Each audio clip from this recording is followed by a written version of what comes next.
incredibly robust. So how did Parāśara learn astrology? Well, he learned it from the same source that we learn our spiritual knowledge. It was passed down from Lord Bṛhad. Remember, Bṛhad is the demigod, the co-creator demigod in the mode of passion. So Śāstra, based on Brahma's teachings, is always going to be very accurate, because after all, he's the one that determines all the planetary alignments and the orbits and the solar system and the structure of the universe and the whole thing. So basically, he received his wisdom from Brahma by disciplic succession, which is the way that Vedic knowledge is passed down. And because of that, this Bṛhad Parāśara Horā Śāstra is amazingly accurate. If you do predictive work or analytical work according to the knowledge in BPHS, you just get incredibly great results. I'm so impressed with it. Strangely enough, even though there are many different programs, Vedic astrology programs on the market, or even available for free, open source and like that, none of them strictly follow BPHS. This has always been something very strange to me. I don't really understand it. You know, why people... Instead, they follow later authors who wrote commentaries on BPHS. And that's not the Vedic way. It's like if somebody else is writing and they contradict something that Parāśara says, by the process of disciplic succession, we would take the earlier author to be more correct. If some later author, because we know that since the time of Parāśara, human intelligence has decreased, not increased. The Vedic model is a model of devolution, not evolution. So we know that that people in Parāśara's time were much more intelligent than we are today. Therefore, in general, the principle is we take their word for it. Okay? And actually, I did a test on this. When I compiled my astrology course on our online site, I used BPHS exclusively. And I did a case study. I took one person's chart and I did a complete analysis according to BPHS. And the person that I picked was Lord Chaitanya, who is the divine incarnation, who is situated in our lineage only 500 years ago. And the chart that I came up with and the analysis that was generated by following BPHS was exactly spot on. I mean, there was not one reading that wasn't perfect. You know, it was just amazing.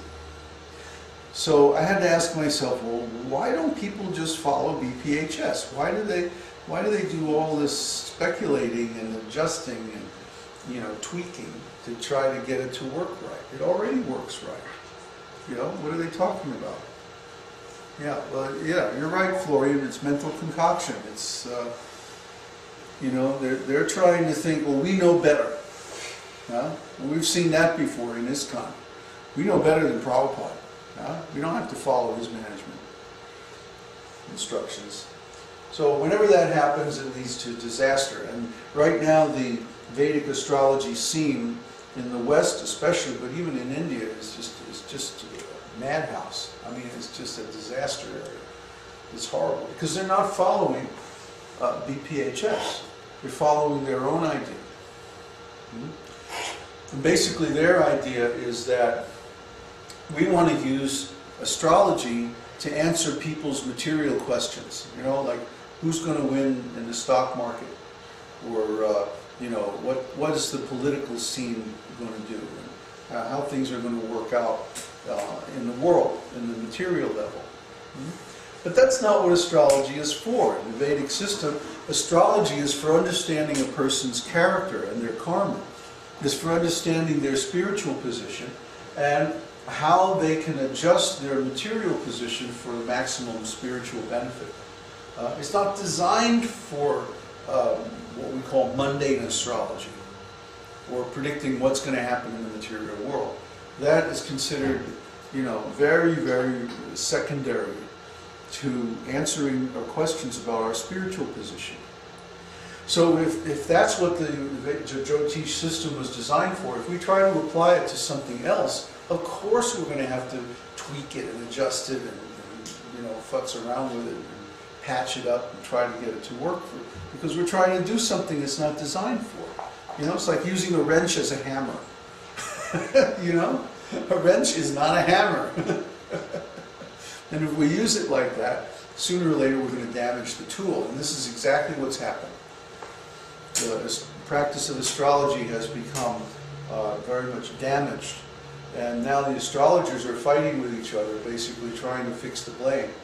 You know, but it's really their fault. Because when we use BPHS according to its original intentions, its original application, it works perfectly. So what's the problem? Well, the problem is that people are trying to do astrology instead of as a spiritual practice, a Vedanga, a limb of the Vedas. They're trying to make it into a business. They are trying to, make a livelihood by being an astrologer. But what is the first thing that Parāśara says about astrology? He says you have to be a qualified Brahmana. You have to be, in other words, a properly initiated Vedic priest following all the principles of Vedic life, and you have to be, your consciousness has to be on a spiritual platform. That's what a Brahmana is. A Brahmana is a knower of Brahman. So you have to be a Brahmana to practice Vedic astrology. Well, what are these guys doing? They're not following the principles. They're not initiated by a bona fide spiritual master. They might be initiated by some Jyotish guru or something like that. But they're not chanting, they're not studying the Vedas, they're not trying to elevate their consciousness. They're trying to make money. Basically, it's the mode of passion has taken over. So whenever you take something that is meant to function in the mode of goodness, and instead you bring it into the mode of passion, well, what's going to happen is it's going to generate problems. You're going to create problems that you didn't have or that you really didn't need. Because you're taking a tool and using it for a different purpose than it's actually designed for. So this is what's happened to astrology. Astrology has become, what is it? Linda Lovelace's Love Notes. Or the teen astrology page of the day, That's not what this is about, people. So astrology, in short, has become perverted. Even Vedic astrology in the West, the way it's practiced, has become like a big commercial thing. So really, astrology, like yoga, has no meaning if we take it out of the context of the Vedic lifestyle and spiritual advancement and the whole process of spiritual life and like that. To make astrology work, it has to be in relationship with God. And if people just want to use it for mundane purposes, they're going to ruin it. And Parāśara warns against this. He says, this astrology science should not be taught to a person who is materially oriented, rascal, tricky, who doesn't respect his elders, who doesn't respect the guru, or who is dishonest. Okay? So that's the problem. The people who are practicing astrology don't meet that criteria. Instead, they're trying to make it into a business. They're trying to profit from it. But it shouldn't be for profit. It should be as a gift, something that we give to people, wisdom that we give to people to help them perfect their lives. So in other words, to practice astrology outside of the context of making spiritual advancement is fundamentally prohibited in the Vedas that deal with astrology. So when we see what's going on in the astrology scene today, it's no wonder they're having problems. They're not really following Parāśara, the original astrology guru. They're following some different process.